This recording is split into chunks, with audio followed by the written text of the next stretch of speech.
যুবক, মাকে ভালোবাসতে হয় কেমন করে শোনো। মসজিদে যখন দায়িত্ব পালন করতাম, কিছু না কিছু হাদিয়া তো মানুষ দেয়, এইগুলো নিয়ে আগে মার কাছে দেই। এখনো পর্যন্ত মাহফিলে যখন হাদিয়া দেয়, ওই হাদিয়াগুলো নিয়ে আগে মায়ের কাছে দেই। প্রয়োজন লাগলে মা, আমার 500 টাকা লাগবে, 1000 টাকা লাগবে, দেন। কয়টা ছেলে পাবেন বলেন? আরো জোরে বলেন না, কয়টা ছেলে পাবেন? পাবেননি। আমার মতো একটা ছেলে, আমার মতো অবস্থান থেকে যদি আমি আমার মার কাছে নিয়ে দিতে পারি, প্রয়োজনে মার কাছ থেকে চেয়ে আনতে পারি, তাহলে এই সমাজের যুবকদের শিক্ষণীয় বিষয় আছে কি আছে না? আরো জোরে বলেন না। বন্ধু, তোমাদেরকে বলি রে, মা এমন এক অমূল্য সম্পদ, একবার যদি হারিয়ে যায় রে, পৃথিবীতে কত মহিলার চেহারা দেখা যায়, আমার জনম দুঃখীকে খুঁজা পাওয়া যায় না। এটা এমন এক সম্পদ, একবার হারালে বন্ধু আর পাওয়া যায় না। আমার রাসূলকে প্রশ্ন করলেন এক ব্যক্তি এসে, ইয়া রাসূলুল্লাহ, আমার বাবা আমার উপার্জিত অর্থগুলো তিনি নিজের মতো করে খরচ করতে চায়।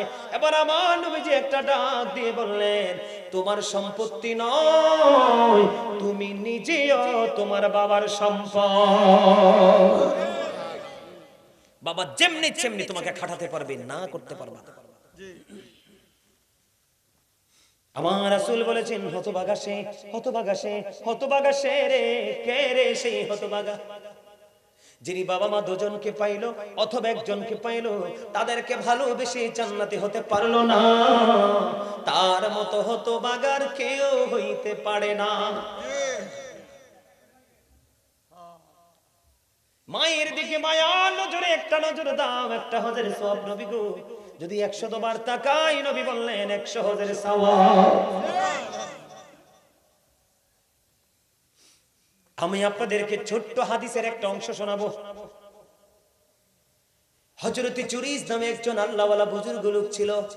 বুখারী শরীফের মধ্যে এসেছে, হাদিস খানা অনেক লম্বা, একটা অংশ জানাই আপনাদেরকে, অংশ বিশেষ।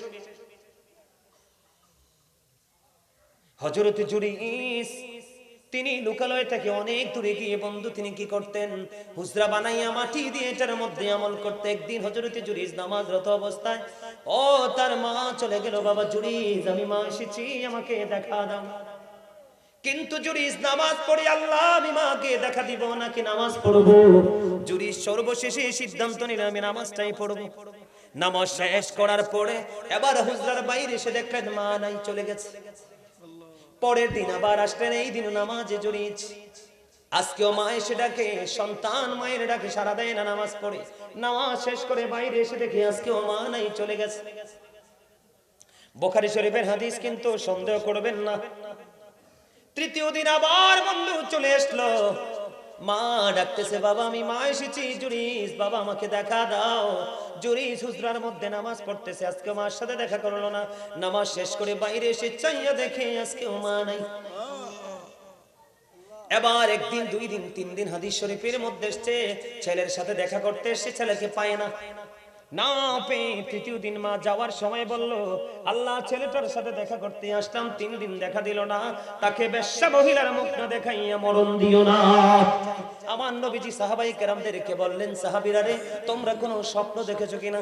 সাহাবীরা বললেন, ইয়া রাসূলুল্লাহ, না না আমরা কোনো স্বপ্ন দেখিনি। এবার রাসূল ডাক দিয়ে বললেন, আমি একটা স্বপ্ন দেখেছি। এই হাদিসটা বলতে কম পক্ষে আমার ব্যাখ্যা করতে 40 থেকে 45 মিনিট লাগবে, আমি সেই দিকে যাব না। এর মধ্যে একটা টপিক আমি তুলে ধরবো আপনাদের সামনে, যেহেতু শোধ নিয়ে।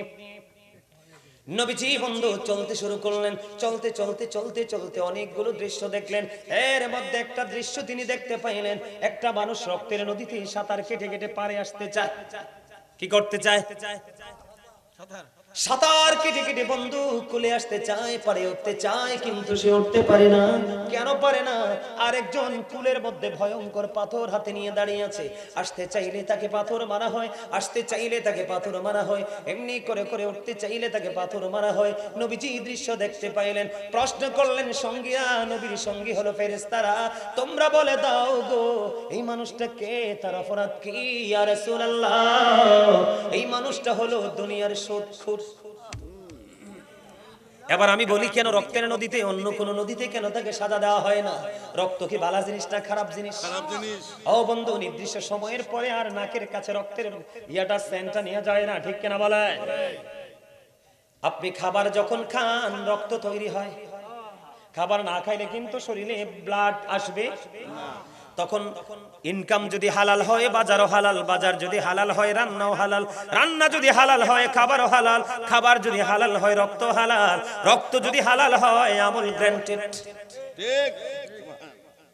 আর যদি ইনকাম যদি হারাম হয় তোমার বাজার হারাম, বাজার যদি হারাম হয় রান্না হারাম, রান্না যদি হারাম হয় তোমার খাওয়াও হারাম, খাওয়ার যদি হারাম হয় রক্ত হারাম।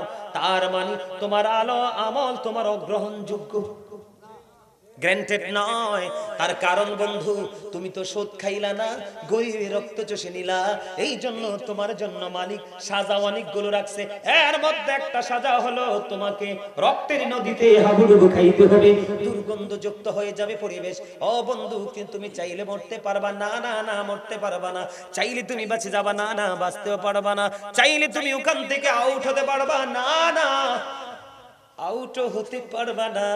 তাহলে রক্ত খাওয়ার আগে বুঝা শুননা খাইও। রক্ত চোষা মানে বুঝেন নাই? একটা রিকশাওয়ালা তার যা শেষ সম্বল জীবন জীবিকার রিকশা, সুদখোরের নজর থেকে রিকশাটা পর্যন্ত রেহাই পায় না। একটা গরিব মানুষ বিপদে পড়ে টাকা নিয়েছে, সুদটা চক্রবৃদ্ধি হারে বাড়তে বাড়তে এমন অবস্থায় গেছে তার ভিটা পর্যন্ত লিখে দিতে হয়েছে। কয়দিন আগে ফরিদপুরে দেখলাম একটা ছেলে কিতালি পাঠাইছে বাবা নিয়ে, লিবিয়া না কোন দেশে আটকাইয়া কইছে তোমাদের বাড়ির জায়গাটা দলিল দাও তোমাকে ছেড়ে দিব। বাড়ির জায়গাটা দলিল দেওয়ার পরে ছেলেটাকে ছেড়ে দিয়েছে। ওই সমস্ত যারা ভূমিদস্যু আছে তারা কি কখনো রোজা রাখলে আল্লাহ পর্যন্ত পৌঁছাতে পারবে? আল্লাহ রাসূল বলেছেন যেই ব্যক্তি 1 বিঘা পরিমাণ জায়গা জোর করে দখল করলো তাকে কাল হাসরের ময়দানে আল্লাহ রাব্বুল আলামিন 7টা পৃথিবী তার গলায় ঝুলাইয়া দিবে। কন্টিনিউয়াসলি বুঝা বইতে থাকবে। এই एग्जांपल দেখেন, আমি एग्जांपल দেই, আগামী দিন বা অথবা আজকে ঘরে যা ট্রাই করবেন। এটা হচ্ছে আধা লিটার পানি, মাম পানি। কথা বলে না কেন? এটা আমি ধরে রাখলাম আধা লিটার, ঠিক বেশি না। 40 কদমের আগেই আধা লিটার আমার হাতটার কাছে 1 লিটারের চেয়ে বেশি হয়ে যাবে। কথা বলে না কেন? আরো কিছু হাঁটার পরে এটার ওজন হবে 5 কেজি, আরো কিছু হাঁটার পরে শেষ। আমি আপনারা কি বেয়াদবি মনে করবেন না, এটা ছাড়া আমার উপায় নাই। एग्जांपल দিয়েছি, কি করেছি আমার एग्जांपलটা আপনি দেখেন। এটা পড়ে গেছে তো, কারণ এটা আমার এত বেশি ভারী হয়ে গেছে আমি বহন করতে পারলাম না, হাত ফসকে পড়ে গেল। কিন্তু এটার মধ্যে তো আমার জীবন, আমি কি করলাম এখন আবার এটা কেটে গেল উঠাইয়া রাখলাম, কারণ পানি ছাড়া বাঁচতে। কিন্তু বন্ধু এখানের তার ওখানের তার মধ্যে বেশ কম আছে, ওখানের অত্যন্ত ডিফিকাল্ট। এটা কেমন করে বুঝাই? আমার এই পানির বোতল আমি পড়ে গেল, অনেক ভারী হয়ে গেল, কারণ আমার হাত এটাকে আর নিতে পারছে না। কিন্তু যখন গেল আমি আবার উঠাতে পারলাম। কিন্তু তুমি যে জোর করে করে মানুষের জায়গা দখল করো, এমনি করে করে মানুষের সম্পত্তি হরণ করে নাও। রাসূল বলেছেন যেই ব্যক্তি বন্ধু 1 বিঘা পরিমাণ জায়গা জোর করে দখল করবে তার গলার মধ্যে 7টা পৃথিবীকে মালা বানাইয়া দিবে। ও বন্ধু বহন করি করি কি করতে হবে? বাঁচতে জীবন অতিবাহিত করতে হবে, কিন্তু চাইলেও ছিঁড়ে ফেলতে পারবে না, মরতেও পারবে না, বাঁচতেও পারবে না, পালাইতেও পারবে না। তাহলে অন্যের উপর জুলুম করার আগে হিসাব করে জুলুম করা উচিত। বুঝতে পারছেন নি আমার কথা? এবার আসেন, চুরি করে মাল রাখার জায়গা না পাইলে কোনোদিন চোর চুরি করবে না। অন্যায় করার পরে যদি কেউ প্রশ্রয় পাওয়ার সম্ভাবনা না থাকে কেউ অন্যায় করবে না। এই জন্য রাসূল বলেছে ও পৃথিবীর আমার উম্মত, এই যে রমজান মাস, রমজানের চাঁদ দেখি খুশি হইও না, রমজানের রোজা কিন্তু 30টা রাখতে হবে। তার মানে রমজান আসতে সেটার জন্য খুশি হইও না, সকল অন্যায়কে ছেড়ে দিতে হবে। এটা হলো একজন মুমিনের জন্য সবচেয়ে বড় চ্যালেঞ্জিং বিষয়, ঠিক কি না বলে? রাসূল এই জন্য জানিয়ে দিয়েছে, তুমি জানো একটা মানুষ জালেম, তুমি জানো একটা মানুষ অত্যাচারী, তুমি জানো একটা মানুষ ক্যারেক্টারলেস। জানার পরেও 500 টাকার জন্য, 1 ব্যাগ বাজারের জন্য, বাজারে অথবা তোমার দুনিয়ার কোনো সুবিধার জন্য তুমি ওই মানুষটাকে তুমি সাপোর্ট দিয়ে গেলা, সঙ্গে সঙ্গে তুমি মুসলমান থেকে খারিজ হয়ে গেলা। নাউজুবিল্লাহ বলেন না কেন? নাউজুবিল্লাহ। এবার বুঝছেন নি, অপরাধী যা, অপরাধী যে সাপোর্ট দিবে সেও আমাদের দেশের ম্যাক্সিমাম কালো টাকার মালিকরা জুলুম করে। আজকে যদি আমাদের ছেলেরা যদি তাদের ব্যবহারের পণ্য না হতো, জালিমরা কিন্তু গরিবদের কাছেও আসতে পারত না। তাহলে এই জন্য অপরাধীর চাইতে ভয়ঙ্কর হলো যারা সহযোগী। এরা যদি এইভাবে করে রোজা রাখে লাভ হবে? আপনি দেখবেন, কইতামনি একটা কথা,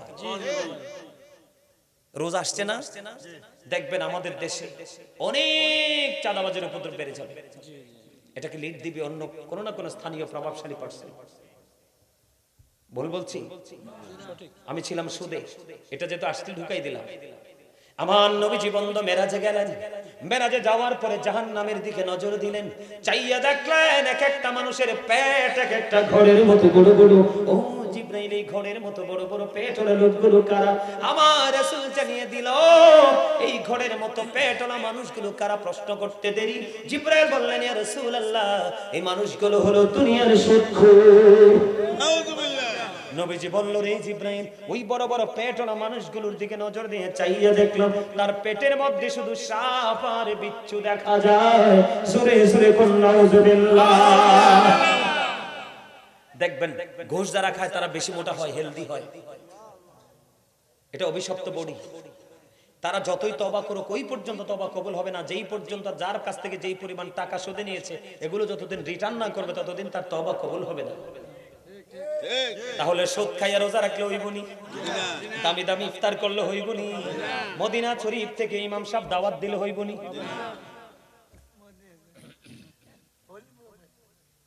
বুঝতে পারছেন? এবার সর্বশেষ অনেক আলোচনা হয়ে গেছে, আর আলোচনা করব না। সর্বশেষ একটা টপিক দিতে চাই ছোট্ট করে। সবচেয়ে যে জঘন্যতা আমাদের সমাজে, মা বাবাকে কষ্ট দেওয়া।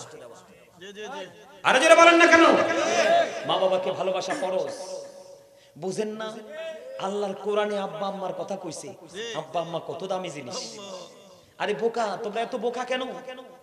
আজকে তুমি আব্বা আম্মাকে আদর করো, কালকে তুমি আব্বা মা হয়ে যাবে। তোমার জন্য তার থেকে ডাবল সম্মান, তোমার জন্য রেসপেক্ট আল্লাহ বরাদ্দ করে রাখছে। তুমি আব্বাকে আব্বা বলতে, আম্মাকে আম্মা বলতে ভয় পাও কেন?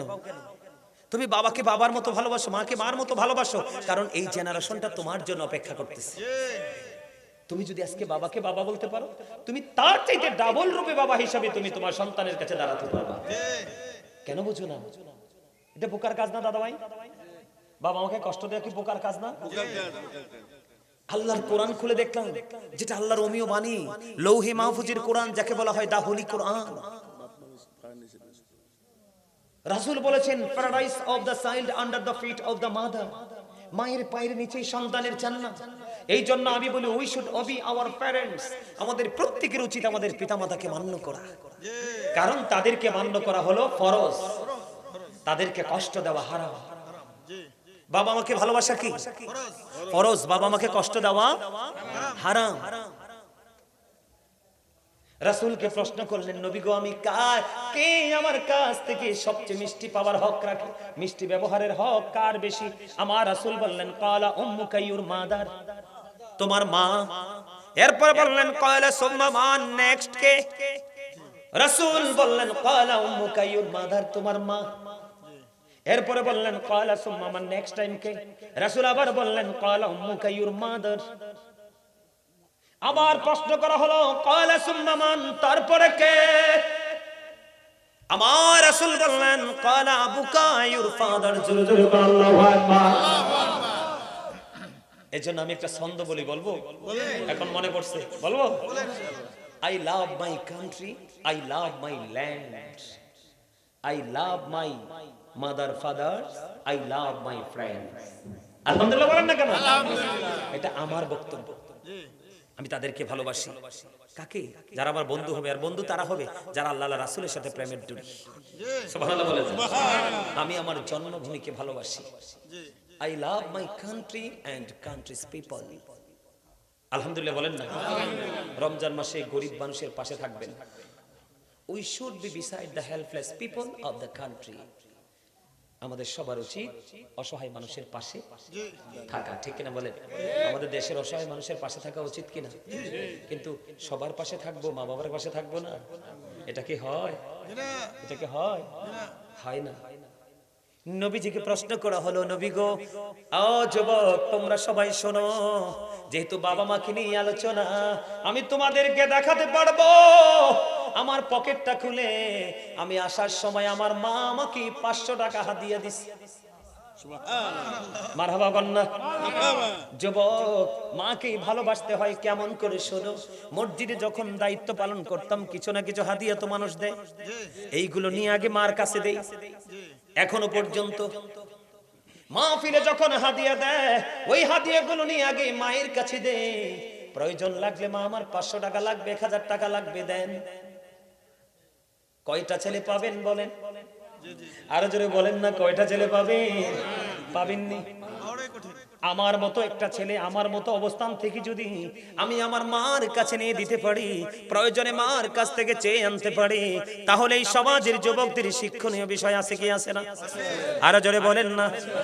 বন্ধু, তোমাদেরকে বলি রে, মা এমন এক অমূল্য সম্পদ, একবার যদি হারিয়ে যায় রে, পৃথিবীতে কত মহিলার চেহারা দেখা যায়, আমার জনম দুঃখীকে খুঁজে পাওয়া যায় না। এটা এমন এক সম্পদ, একবার হারালে বন্ধু আর পাওয়া যায় না। আমার রাসূলকে প্রশ্ন করলেন এক ব্যক্তি এসে, ইয়া রাসূলুল্লাহ, আমার বাবা আমার উপার্জিত অর্থগুলো তিনি নিজের মতো করে খরচ করতে চায়। এবার আমার নবীজি একটা ডাক দিয়ে বললেন, তোমার সম্পত্তি নয়, তুমি নিজেও তোমার বাবার সম্পদ।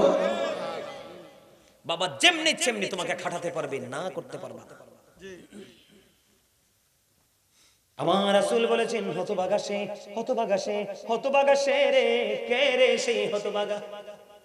যিনি বাবা মা দুজনকে পাইলো অথবা একজনকে পাইলো, তাদেরকে ভালোবেসে জান্নাতি হতে পারলো না, তার মতো হতভাগার কেউ হইতে পারে না।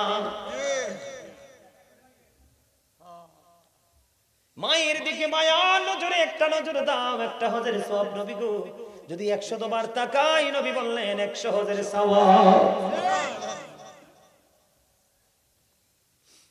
আমি আপনাদেরকে ছোট্ট হাদিসের একটা অংশ শোনাবো। হযরত জুরিজ নামে একজন আল্লাহওয়ালা বুজুর্গ লোক ছিল। বুখারী শরীফের মধ্যে এই হাদিস খানা অনেক লম্বা, একটা অংশ জানাই আপনাদেরকে, অংশ বিশেষ।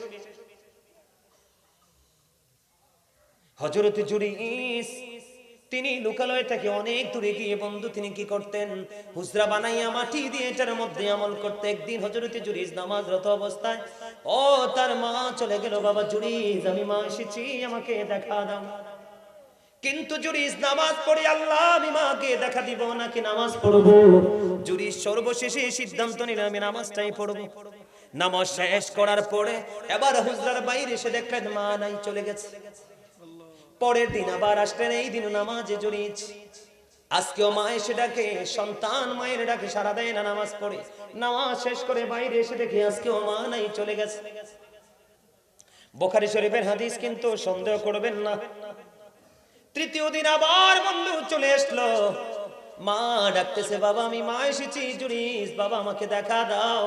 জুরিজ হুজরার মধ্যে নামাজ পড়তেছে, আজকে মার সাথে দেখা করলো না। নামাজ শেষ করে বাইরে এসে চাইয়া দেখে আজকেও মা নাই। এবার একদিন, 2 দিন, 3 দিন হাদিস শরীফের মধ্যে এসছে, ছেলের সাথে দেখা করতে এসে ছেলেকে পায় না। না পেয়ে তৃতীয় দিন মা যাওয়ার সময় বলল, আল্লাহ, ছেলেটার সাথে দেখা করতে আসলাম, 3 দিন দেখা দিল না, তাকে বেশ্যা মহিলার মুখ না দেখাইয়া মরণ দিও না। নাউজুবিল্লাহ বলেন। অভিশাপ দিছে ভাই, ওলা কি মারে গালি দিছে, ছেলে কি মাকে বকা দিছে, বকা দিয়েছে। নামাজ পড়তেছে, এক এক করে 3 দিন আসলো, ছেলের সাথে দেখা হলো না, মা কষ্ট পাইছে। না পাইয়া মা বলল কি, আল্লাহ, তারে বেশ্যা মহিলার মুখ না দেখাইয়া মরণ দিও না। বলে তো চলে গেল। পাশেই বসবাস করতে এক বেশ্যা মহিলা, তৎকালীন সময় হাদিস শরীফের মধ্যে আছে বেশ্যা মহিলাটা প্রেগন্যান্ট ছিল। কি গজব দেখেন, ওই যে আমার দাদা ভাই বলতেছে গজব, আসলেই গজব। মার জবান কতটা দামি খেয়াল করে, আল্লাহর কাছে কত দ্রুত কবুল হয়। কারণ আজকেও আসার সময় আমার এক ভক্ত এত বেশি ভালোবাসেন আমাকে, ফোন দিয়ে বলতেছে, হুজুর আমার মেয়েটা ইতালিতে, কেউ নাই পাশে, প্রসব যন্ত্রণা শুরু হয়েছে, সবার কাছে দোয়া চেয়েছে, আপনারা সবাই দোয়া করবেন মেয়েটাকে ইতালির জমিনের জন্য সন্তান যেন খুব সহজে প্রসব করে। বাংলাদেশের ইতিহাস পড়লে দেখা যায়, গোটা পৃথিবীর ইতিহাস পড়লে দেখা যায়, অনেক মা সন্তানকে পৃথিবীতে আনতে, মাই পৃথিবী ছেড়ে চলে গেছে। সেই মাকে কেমন করে কাঁদাও, সেই মার কলিজায় কেমনে আগুন দাও। মার মলিন চেহারাটা দেখলে কি তোমার চেহারাটা কাঁদে না?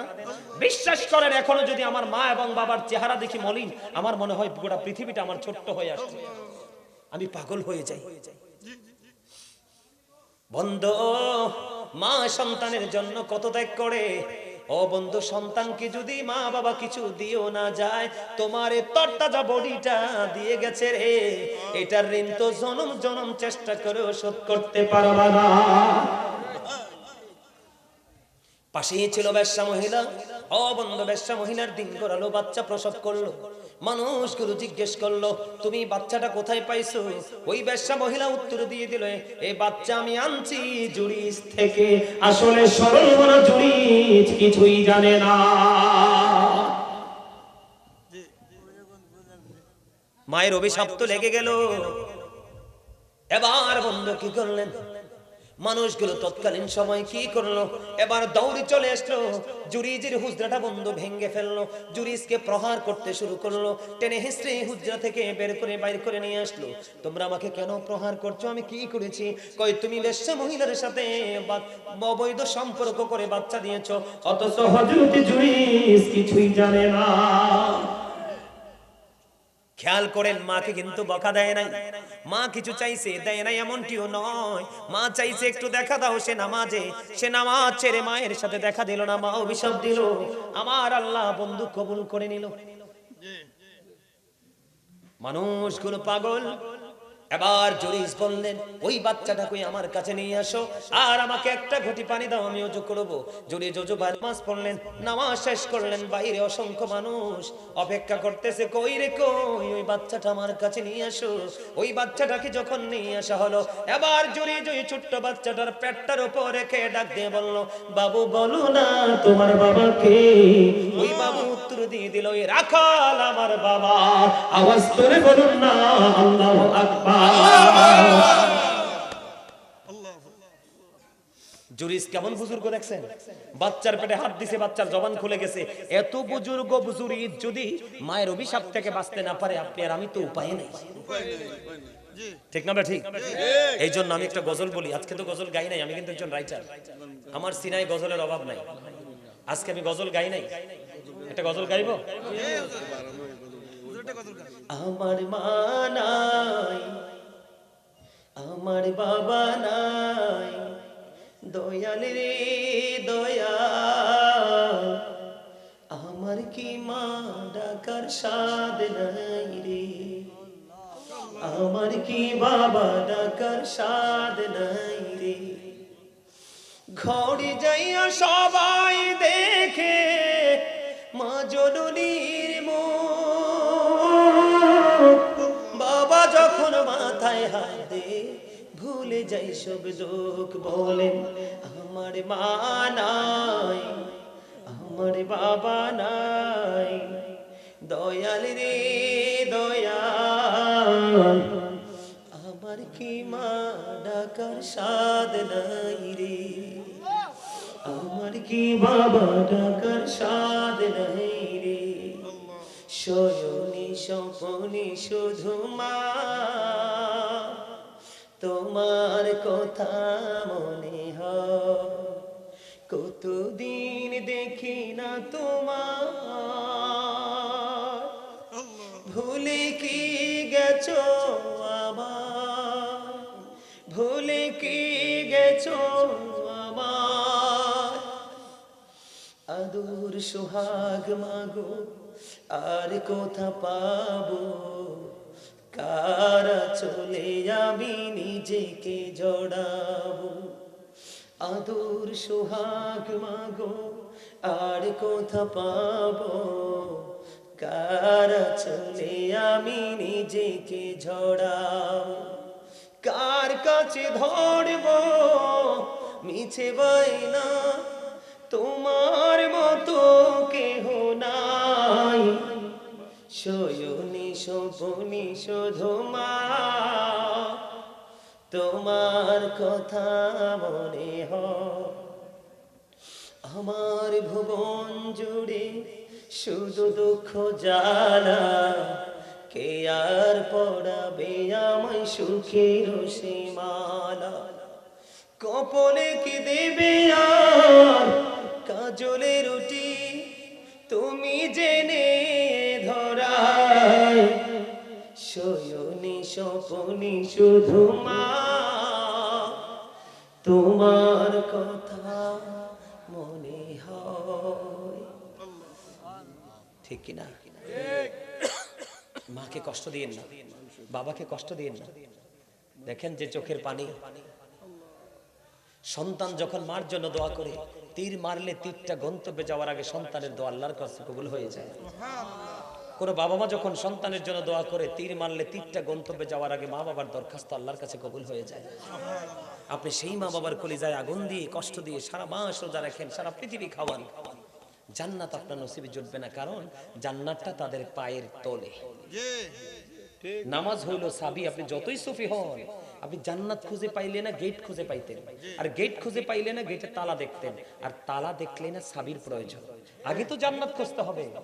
এই জন্য আগে মা বাবাকে ভালোবাসেন, মা বাবাকে আগে ভালোবাসেন, মা বাবাকে মূল্যায়ন করেন, তাদেরকে সবচেয়ে বেশি অনারেবল পার্সন হিসেবে অনার করেন, তাহলেই আপনি সফল হতে পারবেন।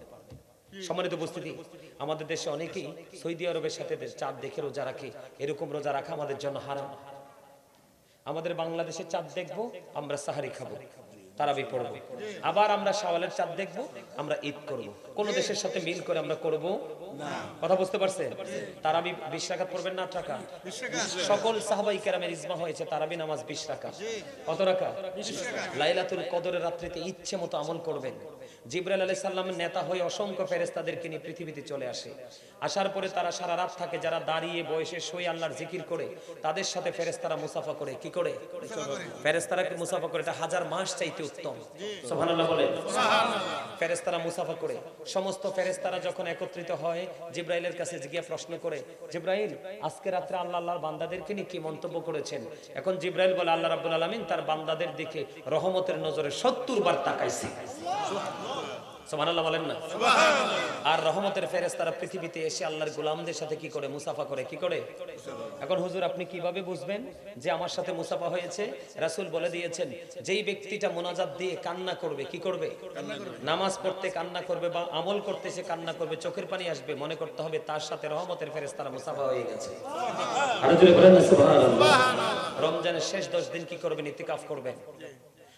কোন ধরনের কোন দুনিয়ার কোন চিন্তা ভাবনা করা যাবে না। মা বোনেরা ঘরে করবে, তাদেরকে সহযোগিতা করবেন। বুঝতে পারছেন? আরো জোরে বলেন। রমজান মাসে একটা নরমাল আমল করা একটা ফরজের সওয়াব, একটা ফরজ আমল করা 70টা ফরজের সওয়াব। আপনি যদি একটা কোরআন খতম দিতে পারেন, 70 থেকে 700 গুণ পর্যন্ত বাড়িয়ে দিবে। তার মানে একটা কোরআন খতমের 700 কোরআন খতমের সওয়াব, একটা মিলাদে 700 মিলাদের সওয়াব। তাহলে আপনি ইচ্ছে মতো করে দান সাদকা করবেন, নামাজ পড়বেন বেশি বেশি করে। আর আমি যেই কথাগুলো বলেছি, যেগুলো আমাদের সমাজে সবচেয়ে বেশি প্রভাব ফেলেছে, আর এর সর্বশেষে আরেকটা কথা বলছিলাম, শেষ করে দিব, যেটা যুবকদেরকে বাঁচানোর জন্য। যুবক, আমি দেখেছি তোমাদের অনেকের পরনে জিন্স প্যান্ট। কি প্যান্ট? আমি তোমাদেরকে বলি, আল্লাহর কাছে 3 শ্রেণীর পোশাক পছন্দের। একটা লজ্জাস্থান ঢাকার, একটা সাজের, আর একটা হলো তাকওয়ার। আল্লাহ বলেছেন, লিবাসুত তাকওয়া যালিকা খায়র। আল্লাহর কাছে সবচেয়ে পছন্দের পোশাক হলো তাকওয়ার পোশাক। এদিক তাকাও। সারা জীবন নারীদের পর্দার ওয়াজ শুনেছো। নারীর জন্য যেমন পর্দা ফরজ, পুরুষের জন্য তেমন পর্দা ফরজ। আমার দিকে তাকাও। উপর দিয়ে ইমানদার পুরুষদের উপর দিয়ে লুঙ্গি হোক, প্যান্ট হোক, পায়জামা হোক, ট্রাউজার হোক, ইভেন জিন্স প্যান্ট হোক, যেটাই হোক, উপর দিয়ে থাকতে হবে নাভি বরাবর অথবা নাভির উপরে, আর নিচে দিয়ে থাকতে হবে টাকনুর উপরে। এই কন্ডিশনে ইমানদার পুরুষেরা পোশাক পরা এটা ফরজ। এটা কি ফরজ? এটা কি বলছে কে? এবার আসো, তোমরা তো তারাবি পড়তে যাবে। আল্লাহর দোহাই লাগে, হাত জোর করে বলছি, টকটকে লাল জামা পরো না কেউ। গেঞ্জি বলো, শার্ট বলো, পাঞ্জাবি বলো, টকটকে লাল মুসলমানের জন্য টোটাল মাকরুহ তাহরিম, এটা হারামের অন্তর্ভুক্ত। নবীজিকে এক ব্যক্তি একটা না 2টা সালাম দিয়েছে, নবীজি সালামের জবাব দেয় নাই, তার কারণ তার পরনে ছিল লাল জামা। পুরো ইমানদার পুরুষের জন্য টকটকে লাল জামা মাকরুহ তাহরিম, এটা পরা যাবে না, কিন্তু মা বোনেরা পড়তে পারবে। স্বর্ণ পরা যাবে না। অনেক পুরুষের হাতে দেখে আংটি দিয়ে রাখছে স্বর্ণের, স্বর্ণ পরা যাবে না। রেশমি কাপড় পরতে পারবে, টোটাল হারাম। কথা বুঝতে পারছেন? আমি কি বুঝতে পারছেন? নবীজি মসজিদের মধ্যে অবস্থান করতেছে, আপনারা যে প্যান্টটা পরেন, জিন্স প্যান্টটা এই জন্য উল্লেখ করলাম বললাম? কারণ এটা কোনো ইমানদারের আবিষ্কার নয়, এটা বেঈমানদের আবিষ্কার। আমরা ইমানদারদের জন্য ছিল মেসওয়াক, বেঈমানরা কৌশল করে ব্রাশ ঢুকাইয়া মেসওয়াককে মেরে ফেলেছে।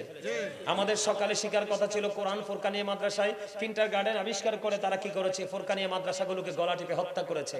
আমাদের মা বোনদের পড়ার কথা ছিল মোটা কাপড় কোরআন হাদিস থেকে, বেঈমানরা কৌশল করে পাতলা শাড়ি বের করে, থ্রি পিস বের করে আমার মা বোনদের লজ্জা কেড়ে নিয়েছে। কারণ হলো, যেই রাসূল বলেছেন যেই নারী পোশাক পরার পরেও তার শরীর দেখা যায় সে ল্যাংটা নারী, যেই পুরুষ কাপড় পরার পরেও তার লজ্জাস্থান ফাঁকা থাকে সেই পুরুষও নির্লজ্জ, অসভ্য, সেটাও ল্যাংটা পুরুষ। বলে কেন? আপনি জিন্স প্যান্টটা পরার পরে দেখবেন যেই ছেলেটা রুকুতে যাবে, নামাজে যাবে, শার্ট অথবা গেঞ্জি পরে পিছন দিক দিয়ে আরেকজন কিন্তু তার লজ্জাস্থান দেখতে পায়। আপনাকে তো আল্লাহ পোশাক দিয়েছে লজ্জাস্থান ঢাকার জন্য, ফাঁকা রাখার জন্য নয়। কথা কি বুঝতে পারছেন? এটা কত জঘন্য পোশাকের দিক তাকান। আল্লাহ রাসূল মসজিদের মধ্যে অবস্থান করতেছে, হঠাৎ করে এক ব্যক্তি এসে নামাজের নিয়ত বাঁধলো। নবীজি বললেন তুমি ওযু করে আসো। তিনি ওযু করতে গেলেন, ওযু করে এসে তিনি আবার নামাজের নিয়ত বাঁধলেন। নবীজি বললেন তুমি ওযু করে আসো। তিনি ওযু করে এসে আবার নামাজের নিয়ত বাঁধলেন। নবীজি বললেন তুমি ওযু করে আসো। তিনি বারবার ওযু করতে গেলেন। তৃতীয়বার নবীকে প্রশ্ন করা হলো, ইয়া রাসূলুল্লাহ, আপনি বারবার বলতেছেন ওযু করার জন্য, নবী গো কেন? নবীজি বলতেছেন সে যে পোশাক পরে নামাজ পড়তেছে কিয়ামত পর্যন্ত নামাজ পড়তে পারবে, আল্লাহ পর্যন্ত নামাজ দিয়ে পৌঁছাতে পারবে না। তার কারণ হলো নামাজ পড়তে হলে কিছু শর্ত লাগে। এর মধ্যে একটা হলো হৃদয়ের পবিত্রতা, মনের পবিত্রতা, আরেকটা লাগবে দেহের পবিত্রতা, আরেকটা লাগবে পোশাকের কন্ডিশন এবং পবিত্রতা। এখন আপনি যদি এগুলোকে অ্যাডজাস্ট করে নামাজ পড়তে না পারেন তাহলে আপনি রোজা যতই রাখেন কোনো কাজ হবে না। এরকম অনেক দূষণীয় কাজ আছে। আপনারা চাইলে কি করবেন? অনলাইন থেকে কালেক্ট করবেন, আমার প্রত্যেকটা বিষয়ের উপর আলোচনা করা আছে। আরেকটা বিষয় হলো বিসমিল্লাহ দিয়ে শুরু করবেন, আলহামদুলিল্লাহ দিয়ে শেষ করবেন। আপনি বিসমিল্লাহ ছাড়া যখন খাবার খাবেন আপনার সাথে সাথে কি করবে? শয়তান খাবে। কি খাবে? শয়তান খাবে। এই জন্য শয়তানকে সুযোগ দেওয়া যাবে না, কারণ সে চিরশত্রু। শয়তান চায় না মানুষ ভালো কাজ করে জান্নাতি হোক। ঠিক না বলেন? সম্মানিত উপস্থিতি, এইভাবে কথা বললে বলতেই থাকবো। অনেক লম্বা আলোচনা হয়েছে। আপনারা কি বিরক্ত হয়েছেন কিনা আমি জানি না। আমার আলোচনায় যদি কেউ কষ্ট পেয়ে থাকেন আল্লাহর হস্তে ক্ষমা করবেন। যদি ভালো লেগে থাকে আমার কথাগুলোর উপর ভিত্তি করে আমল করার চেষ্টা করবেন। আমি কি আলোচনা করেছিলাম মনে আছে? কথা বলেন, মনে আছে? বেশি বেশি করে জিকির করবেন। কি করবেন? বেশি বেশি করে দুরূদ পড়বেন। মিথ্যা কথা বলবেন না, গীবত বলবেন না, মুনাফিকি করবেন না, গান বাদ্যযন্ত্রের সাথে যুক্ত হবেন না, সুদ ঘুষের সাথে যুক্ত হবেন না, এবং সর্বশেষে পিতামাতাকে কষ্ট দিবেন না। আজকের মতো এখানেই ইতি। আবার যদি নেক্সট টাইম কোথাও কখনো দেখা হয় নতুন কোনো বিষয় নিয়ে নতুন ভাবে আবার আপনাদের সামনে হাজির হওয়ার চেষ্টা করব। আমি এইটুকু প্রত্যাশা করব আমার যে আলোচনা হয়েছে আপনারা আমার আলোচনার উপর ভিত্তি করে আমল করবেন। রাজি আছেন তো? আমি দেখতে পাইছি এখানে তাবারুক করেছে। বিরিয়ানি না খিচুড়ি?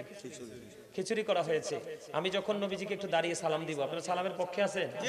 কারণ সূরা ফাতিহার মধ্যে